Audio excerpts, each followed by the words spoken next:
भाई अभी मुझे एक चाचा मिले और ये मांग रहे थे भीख, है ना? हाँ। तो मैंने इनसे पूछा आज तो चांद रात है, कल ईद है, आपने कितने पैसे कमाए आज? तो चाचा बता रहे हैं शोर बहुत है, मेरे पास माइक भी नहीं है, खैर आवाज़ सुनाई दे रही हो। आज कितने पैसे कमाए आपने? 20-25 हज़ार रुपये, 10 रुपये से ऊपर नहीं ले रहे। फिर हमारा इरादा 25 हज़ार रुपये मांगने वाला दिहाड़ी कर जाएगा।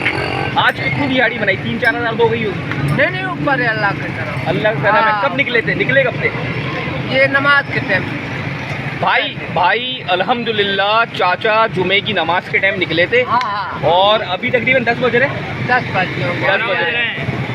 चाचा आज चांद रात है और आज चाचा तकरीबन 5,000 से ऊपर दिहाड़ी बना चुके हैं। ऊपर और टारगेट ये है कि 20,000 रुपये दिहाड़ी बनाएंगे। सारी रात 20,000 बनाऊंगा। कहाँ के रहने वाले हैं? इसलिए सांगड़ के। सांगड़ वालों के लिए कोई पैगाम? सांगड़ वालों को पैगाम यही है, तो कराची से 10 रुपये से ऊपर नहीं खराब दे रहे भाई। 10 रुपये से ऊपर खराब नहीं दे रहे, लेकिन 10-10 करके भी 5,000 हो चुके हैं। 5,000 20,000 तक का टारगेट है और वो पूरा कर लेंगे चाचा। बनाएंगे। चलें चाचा, और चाय वाय पियेंगे? आप यकीन करें, आप मुझसे ज़्यादा कमाते हैं।